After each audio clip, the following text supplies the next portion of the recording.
반갑습니다. 반갑습니다. 예, 우리가 일주일에 한 번 보내도 반갑죠. 예. 그런데 또 주말에 사모님 보게 돼서 더 반갑습니다. 본격적인 가을에 들어오니 벌써 단풍도 떨어지고 낙엽이 되어 낙엽 부는 걸 보게 됩니다. 단풍 구경도 제대로 못하고 이렇게 가을이 지나가는 것 같습니다. 짧아진 가을이 참 아쉽습니다. 우리나라가 잘 살게 되면서 많은 국민들이 계절에 상관없이 여행이라는 명목으로 해외에 나가는 것 같습니다. 어느 나라나 도시를 여행하려면 그곳의 역사, 지리, 사회, 문화 등에 대해서 아는 것이 참 중요하죠. 그래야 그곳을 제대로 알 수 있는 것은 당연합니다. 그냥 눈에 보이는 것만 본다면 그것은 구경거리에 지나지 않습니다. 아는 만큼 보인다는 말이 있듯이 여행하는 데는 배경 지식이 그만큼 중요합니다. 성경도 마찬가지입니다. 성경의 세계는 생각보다 다양하고 깊습니다. 그래서 성경의 세계를 제대로 알기 위해서는 여행 정도가 아니라 세밀히 탐사하듯 해야 합니다. 성경의 각 책의 배경이 되는 역사적인, 정치, 사회적인, 문화적인 상황을 알아야 되겠죠. 또한 하나님의 구원 역사에서 차지하는 위치와 의미도 알아야 합니다. 게다가 그 책의 전체적인 개요와 구조도 알아야 하고 본문에 들어가서는 문맥을 잘 살펴보아야 합니다. 그래야 본문에 대한 올바른 이해에 근거해서 귀한 영적 진리와 교훈들을 얻을 수 있습니다. 오늘은 먼저 야고보서에 대한 전체적인 큰 그림을 좀 살펴보겠습니다. 그렇게 되면 오늘은 설교하기보다는 강의에 좀 가까운 내용이 되겠습니다. 안 그래도 제 설교가 독특하고 어렵다고 설명했는데 야고보서 설교 첫 시간이니까 좀 양해하고 해주시면 좋겠습니다. 그것은 이제 여러분이 이제 머리가 학창 시절이 많이 지나서 머리가 많이 굳어졌을 거예요. 그래서 기름 쓴다 이렇게 생각하시고 들어보면 좋겠습니다. 그런 가운데 새로운 깨달음과 은혜가 있기를 바랍니다. 종교개혁가 마틴 루트는 야고보서를 한마디로 지푸라기 서신이라 이렇게 폄하했습니다. 그 이유는 믿음으로 의롭다함을 얻는 가르침이 안 나오고 복음적인 내용이 아주 빈약하다는 것이죠. 그러나 루트의 이런 견해는 틀렸습니다. 우리는 야고보서에 다양한 교리들을 찾아볼 수 있습니다. 여기 보면 하나님은 자비하시고 또 거룩하시다. 또 선의 근원이시며 창조주이시며 우리의 삶을 주관하시는 분이다. 이렇게 나오고 있습니다. 게다가 죄에 대한 또 교리도 나옵니다. 죄의 보호 편성을 지적하고 있고요. 죄의 결과가 사망임을 말하고 있습니다. 또 그뿐만 아니라 종말론에 대한 이야기가 잘 드러나고 있습니다. 세상의 종말은 예수님께서 재림하시는 날이요, 성도들이 보상받는 날이요, 하나님의 나라가 유업으로 주어지는 날이라고 이야기합니다. 그 외에도 구원론, 또 기독론 이런 것이 다 나오고 있습니다. 야고보서 1장 1절을 보면 이 서신의 발신자가 하나님과 주 예수 그리스도의 종 야고보라고 되어 있죠. 신약 성경에는 야고보라는 인물이 5명 나옵니다. 그 가운데 야고보서를 쓸만한 인물은 2사람으로 추격되는데, 첫째는 12제자 중에 한 사람인데 그는 세베대의 아들이자 요한의 형제 야고보입니다. 그는 44년에 헤롯 아그리파에 의해서 죽임을 당해서 최초의 순교자가 됩니다. 그렇기 때문에 야고보서를 쓰기에는 너무 일찍 죽었던 것이죠. 또 다른 야고보는 예수의 형제라고 불렸는데 그는 예수님 생전에는 예수를 믿지 않았습니다. 예수님의 부활 승천 후에 예수님을 믿었던 것 같습니다. 사도행전 12장에 보면 베드로가 자신이 감옥에서 나오게 된 소식을 야고보와 형제들에게 전하라고 했고, 사도행전 15장에 보면 야고보가 예루살렘 회의의 지도자로 나옵니다. 갈라디아서를 보면 바울이 야고보, 베드로, 요한을 교회의 기둥같이 여긴다고 기록하고 있습니다. 야고보는 62년 순교당했는데 이런 사실 때문에 예수님의 형제인 야고보를 야고보서의 저자라고 추측할 수 있습니다. 야고보가 순교한 때는 로마 황제 네로가 집권하던 때였고 이미 기독교에 대한 핍박이 상당히 있었던 때입니다. 야고보서 1장 초반부와 5장 중반부에 보시면 이 서신을 받은 자들이 시련과 시험을 받고 있었던 것으로 보입니다. 이에 대해서 야고보는 인내할 것을 공고하고 있지요. 이런 사실은 그 당시의 상황과 잘 맞아떨어집니다. 학자들은 야고보서를 쓴 때를 대개 60년 전으로 보고 있습니다. 성경이 믿음으로 어렵다고 가르치는 것을 우리는 잘 알고 있습니다. 바울 서신에서 그렇게 말하고 있죠. 그런데 야고보는 행함으로 어렵다함을 받는다고 주장합니다. 그러면 성경이 앞뒤가 맞지 않는 것 같죠. 하지만 갈라디아서나 로마서에서 바울이 믿음에는 아무런 행위가 필요 없다고 가르치지 않고 있습니다.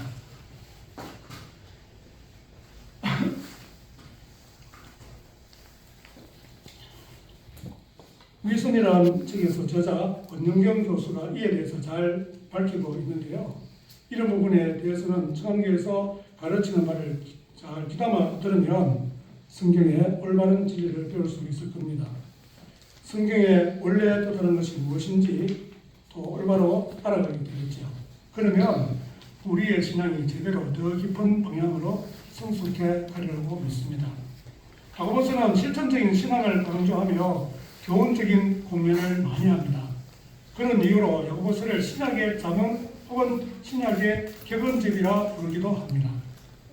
게다가 교회 안에서 발생하는 불의와 사회의 불평등을 예리하게 비판하고 있습니다. 또한 사회적인 문제도 구체적으로 다룹니다. 이런 이유로 야고보서를 신약의 아모스서라고 말하기도 합니다. 뿐만 아니라 예수님의 가르침이 많이 나오고 있습니다. 야고보서를 예수님의 가르침과 비교해보면 23구절 정도가 거의 같습니다. 예수님은 제자들이 어떻게 살아야 하는지 여러 가지로 가르치시면서 특히 실천을 많이 강조하셨죠. 산상수훈을 끝내시면서 결론적으로 하신 말씀에 분명히 나타납니다. 나의 이 말을 듣고 행하는 자는 그 집을 반석 위에 지은 지혜로운 사람 같다. 이렇게 말씀하셨지만 그렇지 않은 자들은 그 집을 모래 위에 지은 어리석은 사람 같다고 말씀하셨습니다. 이런 면에서 믿음의 행위를 강조하는 야고보서는 실천적인 삶이 부족한 현대 신자들에게는 더욱 필요한 책이 되겠습니다. 야고보는 이 서신의 수신자들을 흩어져 있는 12지파라고 부릅니다. 이것은 예수님을 메시아로 믿는 유대인들과 그와 같은 믿음을 가진 이방인 신자들을 포함하는 신약의 교회를 가리킵니다. 흩어짐이란 표현이 의미하는 바는 실제 상황을 묘사하고 있지만 또한 상징적인 의미도 포함됩니다. 사도행전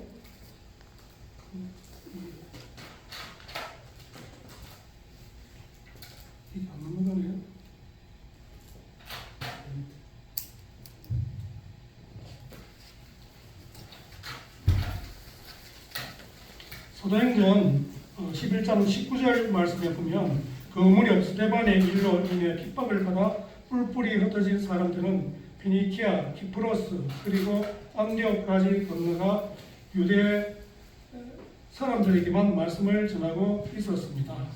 이렇게 나오고 있습니다. 이렇게 유대인 신자들이 지리적으로 흩어졌습니다. 하지만 영적인 면으로 이해할 수도 있습니다. 이스라엘이 이미 회복되었지만 마지막 종말에 주 예수 그리스도가 이 흩어진 양무리를 최종적으로 모으는 사건이 남아 있습니다.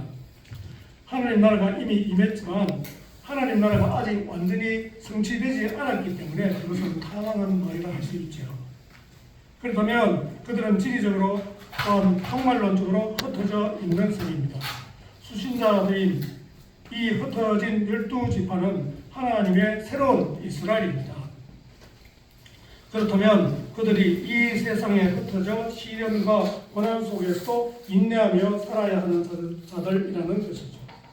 고난받는 자들을 염두에 두고선 베드로전서도 비슷한 이야기를 하고 있습니다. 여기 1장 1절에 보면 수신자를 본도와 갈라디아와 갑바도기아와 아시아와 비두니아 지역에 흩어져 사는 나그네 이렇게 묘사하고 있습니다. 여기서 흩어져 사는 나그네란 말은 고난과 시련 가운데 있는 상황을 염두에 두고 하는 말입니다. 그렇다면 종말론적 관점에서 볼 때 야고보서의 전체 내용을 더 잘 이해하게 됩니다. 이제 야고보서의 전반적인 이해를 위해서 종말론적인 구조에 대해서 한번 알아보겠습니다. 야고보서는 예수 그리스도의 죽으심과 부활 사건을 직접 언급하지는 않습니다. 하지만 예수님의 재림 곧 최후의 종말의 심판과 구원에 연관된 주님의 임재는 두드러지게 강조하고 있습니다. 그럼 까닭에 야고보서를 읽을 때 역사 끝에 최후의 심판으로 악인과 의인의 운명을 결정하는 종말론적인 상황을 고려해야 합니다. 야고보서는 전체를 볼 때 도입부, 그 다음에 결론부로 우리가 생각해 볼 수 있는데 1장 2절에서 12절을 도입부로 또 4장 6절에서 5장 12절까지를 결론부로 보면 되겠습니다. 여기서 이야기하는 내용들이 최종적인 심판 때 역정적이 일어나는 것에 대해서 1장 9절에서 11절 또 결론부에서는 4장 6절에서 5장 6절 사이에 나오고요. 또 임박한 재림을 바라보며 인내해야 한다는 것이 1장 2절에서 4절까지 또 12절 그 다음에 결론부에서는 5장 7절에서 12절까지 나오고 있습니다. 세 번째, 부유하고 교만한 자들에 대한 하나님의 심판에 대해서 이야기하는데 이것은 도입부에서 1장 9절에서 11절 또 결론부에서는 4장 6절 13절에서 17절 5장 1절에서 6절 그 다음 하나님과의 관계에 있어서 나뉜 마음과 이중성을 갖는 일을 피하는 것의 중요성을 1장 5절에서 8절 이 도입부에서 이야기하고요. 또 결론부에서는 4장 7절에서 10절 사이에 이야기를 하고 있습니다. 이것은 도입부와 결론부가 야고보서 전체 종말론적 틀을 제공하고 있다는 것을 잘 보여주고 있는 것이죠. 야고보서의 종말론적 틀은 이미 1장 2절에서 온전히 기쁘게 여기라는 권면에 드러나고 있습니다. 왜냐하면 이제 곧 종말이 올 것이고 주님께서 여러 종류의 시험 가운데 놓인 신자들을 온전하게 하실 것이기 때문입니다. 그래서 인내해야 한다는 뜻이죠. 야고보서 1장 11절에 보면 해가 돋고 뜨거운 바람이 불어 풀을 말리면 꽃이 떨어져 그 모양의 아름다움이 없어지나니 라고 말합니다. 이것은 이사야서 말씀을 인용한 것인데 종말에 하나님의 말씀을 붙들어야 할 것을 염두에 둔 말씀입니다.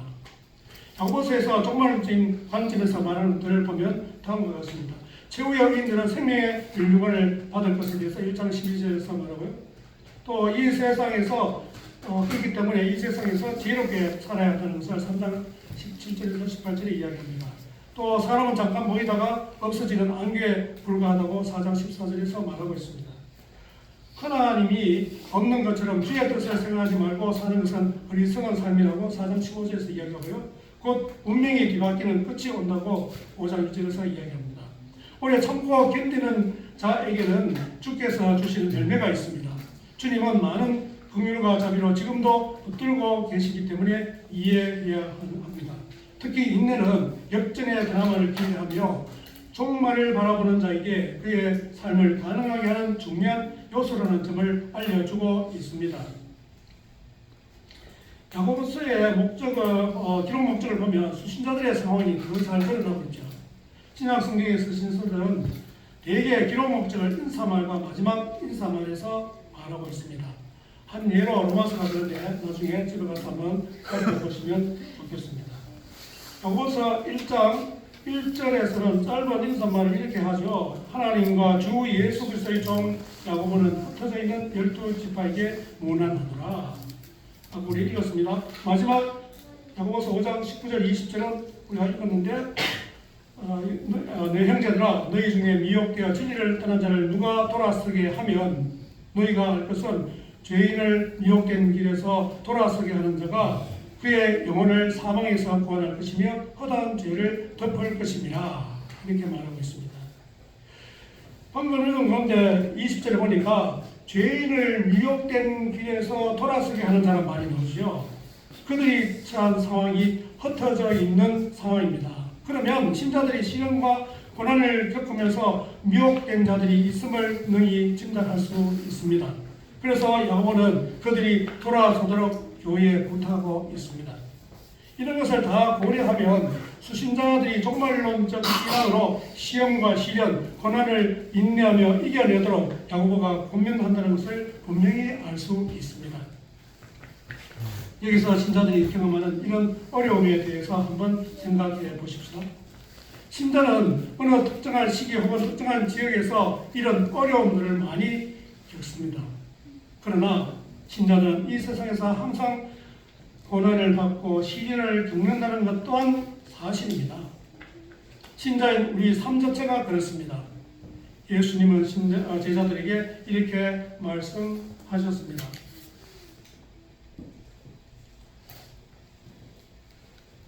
요한복음 15장 18절 19절 말씀입니다.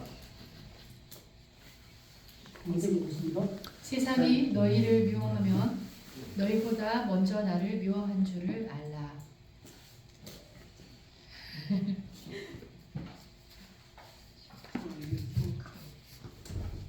예, 제가 읽겠습니다. 요한복음 15장 18절에서 19절. 세상이 너희를 미워하면 너희보다 먼저 나를 미워한 줄을 알라. 너희가 세상에 속하였으면 세상이 자기의 것을 사랑할 것이나 너희는 세상에 속한 자가 아니요 도리어 내가 너희를 세상에서 택하였기 때문에 세상이 너희를 미워하느니라. 이렇게 기록하고 있습니다. 이것은 신자가 이 세상과는 다른 세상에서 사는 자들이라는 것을 가르쳐주고 있습니다. 신자는 세상에 있지만 세상에 속하지 않은 존재입니다. 그러기에 신자는 이 세상의 가치관을 따라 사는 존재가 아니라는 거죠. 교부 아우구스티누스는 자신에 있어서 하나님이 도성이라는 게 있는데 우리 번역은 주로 신국론이라 이렇게 많이 이제 번역해놓고 있습니다. 하나님 도성의 전초 기지에서 거류민으로 살아가는 상황에 놓인 것을 강조하면서 이렇게 말합니다. 도성 시민들이 이미 구속의 약속을 받았고 그에 대한 일종의 서약인 성령의 선물을 받았음에도 이방의 땅인 이 지상 도성에서 포로의 삶이라고 부를 만한 삶을 살아간다. 신자는 이미 도래한 하나님 나라에 속한 자로서 하나님 나라의 가치관으로 살아가는 겁니다.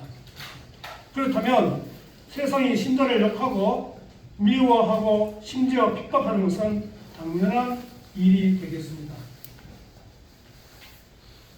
예수님께서 누가복음 6장 22절에서 이렇게 말씀하고 계십니다. 한번 읽어보겠습니다. 진짜로 말미암아 사람들이 너희를 미워하며 멀리하고 욕하고 너희 이름을 악하다 하여 버릴 때에는 너희에게 복이 있도다.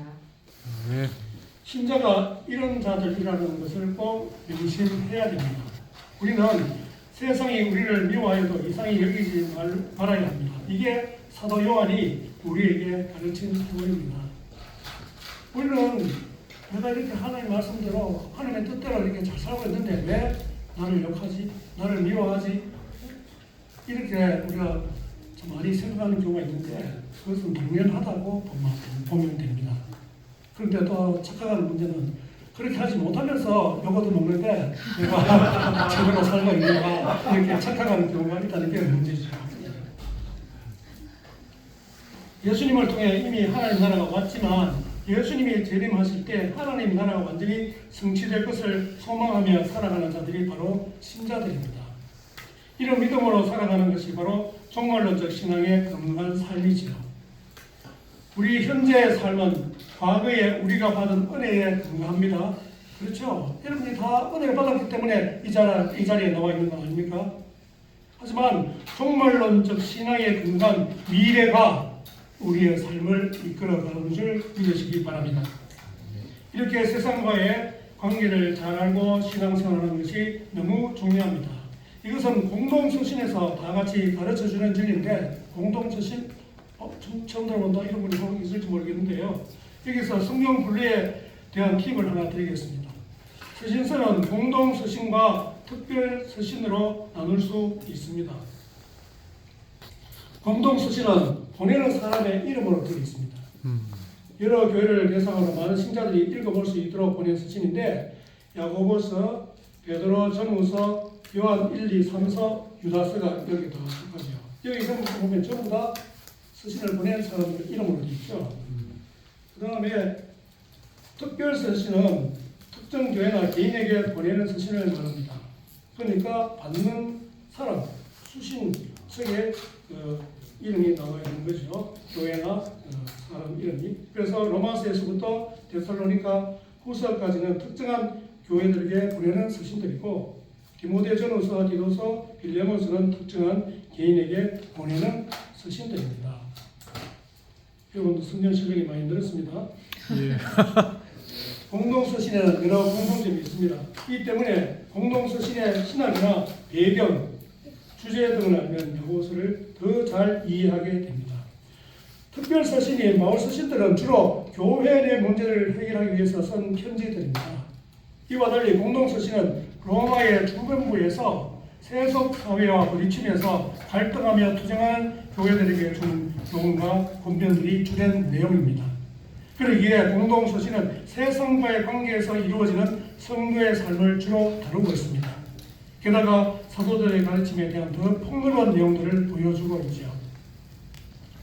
공동서신에는 여러 공통점이 있지만 그중 가장 중요한 한 가지가 세상 속에 있는 교회입니다. 야고보서 역시 세상 속에 있는 교회라는 큰 주제 안에서 좀 더 구체적인 주제들을 찾아보아야겠습니다. 코스모스, 가을에 피는 꽃 이름이죠. 하지만 성경에 나오는 글에서 코스모스는 원래 질서와 조화를 지니는 우주 또는 세상이란 뜻입니다. 천문학자 칼 세이건이 우주와 인간에 대해서 쓴 유명한 코스모스라는 책도 있죠. 코스모스는 공동서신에 사용되는 중요한 단어입니다. 코스모스가 어떤 맥락에서 사용되었는지 아는 것이 야고보서 전체를 이해하는 데 아주 중요합니다. 야고보서에서는 코스모스를 세상, 세속, 세계 등으로 번역하고 있는데요. 5장을 제외하고 코스모스가 각 장에 한 번씩 나오고 있습니다. 한번 살펴보겠습니다. 처음에 야고보서 1장 27절의 코스모스, 이것은 세상으로부터의 정결과 연관해서 나오는 것입니다. 야고보서 1장 27절 말씀인데요. 한번 읽어보겠습니다.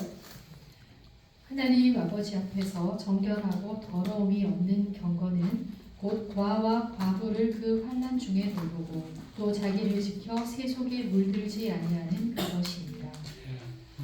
개혁개정 성경은 코스모스를 세속으로 번역하고 있는데 지금 제가 인용한 이 구절을 한번 우리말 성경에서 인용하도록 하겠습니다. 여기에 쓰인 코스모스는 더러움으로 오염된 세계를 의미합니다. 야고보는 경건을 오염된 세상 가운데서 살면서 자기를 지켜 정결을 유지하는 것이란 의미로 쓰고 있습니다. 그래서 1장 27절이 야고보서 전체 구조에서 중요한 역할을 하고 있습니다. 한번 읽어봅니다. 26절, 예, 27절은 26절에 만일 누가 스스로 경건하다고 생각하며 자기 혀를 제어하지 않고 자기 마음을 속이면 이 경건은 아무 소용이 없습니다. 라는 말씀과 함께 본론에 해당되는 2장 1절에서 5장 6절의 구절을 결정하는 키 역할을 하고 있습니다. 야고보서 1장 1절에서 27절에서 수신자들의 상황과 문제를 말하고 그에 대한 해법으로 이렇게 이야기를 합니다. 야고보서 1장 18절 21절 말씀 한번 읽어보겠습니다. 그가 그 피조물 중에 우리로 한 첫 열매가 되게 하시려고 자기의 뜻을 따라 진리의 말씀으로 우리를 낳으셨느니라. 그러므로 모든 더러운 것과 넘치는 악을 내버리고 너희 영혼을 능히 구원할 바 마음에 심어진 말씀을 온유함으로 받으라. 예, 이것은 복음의 한 측면을 말하고 있습니다. 그리고 1장 19절에서 25절에 보면 윤리적인 권면을 하는데, 그리고 그 결론으로서 참된 경건을 세 가지 면에서 말하고 있습니다. 26절, 27절 말씀인데요. 여기 첫째는 27절 중간절에 나오는 것인데, 이것은 어려운 가운데 처한 고아와 과부들을 돌보는 긍휼을 행하는 경건입니다. 이것은 서신부 본론부의 초반부 2장 1절에서 26절에서 집중적으로 또 다루고 있습니다. 그 다음에 둘째는 26절에 나오는 경건인데, 여기서는 자기 혀를 제갈 물리는 말의 온전함을 이루는 경건입니다. 이것은 3장 1절에서 18절에 집중적으로 다룹니다. 또 셋째는 27절 하부부에 나오는 경건인데, 여기서는 자신을 지켜 세속에 물들지 않게 하는 경건입니다. 이것은 본론의 마지막 부분인 4장 1절에서 5장 6절에 집중적으로 다루고 있습니다. 두 번째, 야고보서 2장 5절의 코스모스인데, 이것은 가난한 자를 택하심과 연관해서 나옵니다. 한번 읽어봅니다.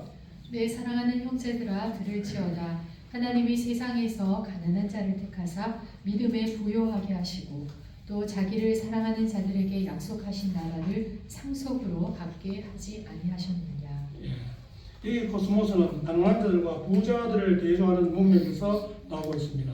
하나님께서 세상에서 가난한 자들을 택하셔서 믿음에 부요한 자들이 되게 하셨다고 합니다. 이렇게 택함을 받은 자들은 비록 가난한 자들이지만 약속된 하나님 나라를 유업으로 받을 언약 백성입니다. 그들은 언약적 사랑 안에 있으며 하나님을 그런 사랑으로 사랑하는 자들입니다. 이런 이유로 여기 코스모스는 1장 27절 중간에 나오는 고아와 과부들을 돌보는 긍휼을 행하는 경험과 연관되어 나오고 있습니다. 또 2장 1절에서 26절에 그에 대한 내용이 주로 나오고 있는데, 가난한 자들과 부자들 사이에 차별이 있으며 부자들에 의해 가난한 자들이 억압받는 상황을 보여주는 것이 바로 코스모스라고 이야기하고 있습니다. 세 번째, 야고보서 3장 6절의 코스모스는 말의 불의한 세계와 연관해서 나옵니다. 3장 6절 한번 읽어봅니다. 혀는 곧 불의요 불의의 세계라. 혀는 우리 지체 중에서 온몸을 더럽히고 삶의 수레바퀴를 불사르나니 그 사르는 것이 지옥불에서 나느니라. 예. 여기 코스모스는 의외로 혀 또는 말과 연관되어 나옵니다. 혀는 불의 세계이며 비록 작지만 그것이 속해있는 몸 전체를 더럽히고 삶의 수레바퀴를 불사른다고 합니다. 그러니까 말 잘못해가지고 인생 종친 그런 사람들을 많이 알고 있을 겁니다. 3장 1, 2절에서 말하는 온전 사람에 대한 이해도 특별합니다. 말에 실수가 없는 것을 온전한 사람으로 봅니다. 말이 얼마나 중요한 것을 우리에게 가르쳐주죠. 사람이 피조된 만물을 복종시키고 길들일 수 있다 해도 자신의 혀를 다스리지 못하면 지옥불을 옮겨 붙이는 셈입니다. 여기서 코스모스는 불의한 세계로 보면 됩니다. 불의가 우리 자신, 즉 우리 내부에서 혀를 통해서 나옵니다. 따라서 불의한 세계가 외부에만 있는 것이 아니라는 것이죠. 이것은 바깥 세상의 모든 불의의 원인을 돌려서는 안 되는 이유를 우리에게 말해주고 있습니다. 다음 네 번째인데요. 야고보서 4장 4절의 코스모스, 이것은 세상과 것이 되어 하나님과 원수되는 것과 연관해서 나옵니다. 한번 읽어봅니다. 가늠한 여인들아, 세상과 벗된 것이 하나님과 원수됨을 알지 못하느냐. 그런즉 누구든지 세상과 벗이 되고자 하는 자는 스스로 하나님과 원수되는 것입니다. 예, 여기서 세상과 벗하는 사람, 세상과 뜻하는 사람은 하나님과 원수되는 사람입니다. 세상을 사랑하든지 하나님을 사랑하든지 둘 중 하나를 택해야 합니다. 이것은 성경에서 줄기차게 신자에게 요구하는 것이죠. 여기서 코스모스는 그 본질을 드러냅니다. 세상과 하나님은 교회가 사랑하는 대상으로서 경쟁 관계에 놓인다고 말하는 것이죠. 우리가 바로 그런 삶을 살고 있다는 말입니다. 여기 가늠하는 여인들이 나오는데 하나님과 세백성 사이의 언약 관계를 염두에 둔 상징적인 용어입니다. 이로써 언약 백성으로서 이 세상을 어떻게 대할지를 잘 가르쳐주고 있죠. 또 세상의 도전에 대해서 세상 속의 교회가 어떻게 대응해야 하는지 하나님의 원수라는 표현을 통해 잘 드러내고 있습니다. 그러면 우리는 지금 유람선을 타고 희희낙낙하는 삶을 살아서는 안 되겠습니다. 오히려 전투함을 타고 전투하는 십자가 군병으로 살아야 하는 삶인 것을 분명하게 기억하며 살아야 될 줄 믿습니다. 이렇게 1장부터 4장까지 나오는 코스모스의 개념은 각기 다른 상황에서 나왔습니다. 하지만 그런 가운데 세상 속의 교회가 겪는 어려움과 갈등이 있습니다. 그 원인이 어디에 있을까요? 야고보는 두 마음 혹은 나뉜 마음으로 말하고 있습니다. 그래서 1장 초반부에 이미 그 주제를 다루고 있죠. 사실 이것은 우리 모두의 문제이며 갈등을 일으키는 주범입니다. 이럴 때 우리에게 필요한 것은 우리 신앙의 교훈이 되는 하나님의 말씀입니다. 이것이 야고보가 초반부부터 말씀을 강조하는 이유입니다. 야고보서 1장 18절, 21절, 21절 말씀을 읽어봅니다. 그가 그 피조물 중에 우리로 한 첫 열매가 되게 하시려고 자기의 뜻을 따라 진리의 말씀으로 우리를 낳으셨느니라. 그러므로 모든 더러운 것과 넘치는 악을 내버리고 너희 영혼을 능히 구원할까 마음에 심어진 말씀을 온유함으로 받으라. 너희는 말씀을 행하는 자가 되고 듣기만 하여 자신을 속이는 자가 되지 말라. 아멘. 시련, 유혹, 고난 가운데 말씀을 행하는 자가 되기 위해서는 신자는 야고보가 권면한 대로 인내해야 합니다. 이런 인내가 필요한 사실을 1장 초반부에서 말하고 5장 7절 이하에서 또 언급하고 있습니다. 이것은 종말론적 삶을 살고 있는 우리의 인내가 너무 중요하다는 사실을 일깨워줍니다. 인내 없는 열매는 없기 때문입니다. 역사학자 앨런 크라이드는 초기 교회와 인내의 관료라는 책을 썼는데 그 부제를 이렇게 붙였습니다. 로마 제국 안에 뿌리 내린 초기 기독교의 성장 비밀. 이를 통해서 알 수 있는 것은 하나님 나라의 성장은 전략에 있다기보다는 신자의 태도와 성품에 크게 달려 있음을 알 수 있습니다. 한마디로 말하자면 그건 곧 인내라는 덕을 함량하는 것이 너무 중요하다는 것입니다. 이런 덕의 중요성을 알려주는 책이 또 있습니다. 이 시대의 탁월한 신학자 N.T. 라이트가 쓴 책인데 그리스도의 미덕이라는 책입니다. 그런데 원래 제목은 영어로 보면 After You Believe 이렇게 있습니다. 번역하면 당신이 믿은 후에라는 제목이 되죠.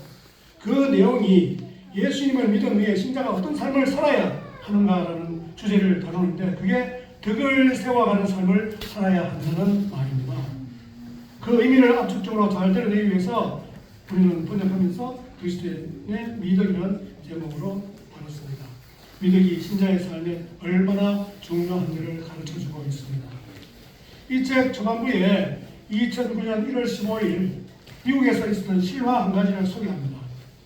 이 사건을 소재로 해서 톰 행커스가 주연한 영화 셀리, 허드슨 강의 기적이라는 영화가 제작되었습니다. 2016년 9월에 우리나라에서 상영되었는데 저는 아내하고 이 영화를 같이 봐서 참 감동이 깊었습니다. 기장 썰리가 몰던 비행기가 새무리와 충돌하면서 엔진이 고장나 자칫 잘못하면 비행기가 추락해서 탑승한 155명 전원이 사망할 수 있는 위기 상황이 발생합니다. 하지만 기장 썰리는 그동안 쌓아온 경험을 최대한 살려 비행기가 산에 충돌하지 않게 운행한 결과 비행기는 어드성강에 착륙하게 됩니다. 그렇게 해서 탑승한 155명 전원이 살게 된 이야기입니다.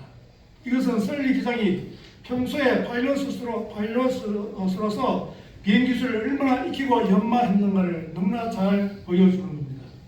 그랬기에 위기 상황에서도 기적과 같은 일이 일어날 수 있었습니다. 평소에 그리스도인이 미덕을 닦아야 하는 이유를 너무나 잘 설명해주는 하나의 좋은 예를 들어서 설명해주고 있습니다. 영화를 못 보신 분은 꼭 한번 찾아보시면 좋겠습니다. 넷플릭스에는 지금 상영을 하더라고요. 다른 데 한번 찾아보면 나올 겁니다.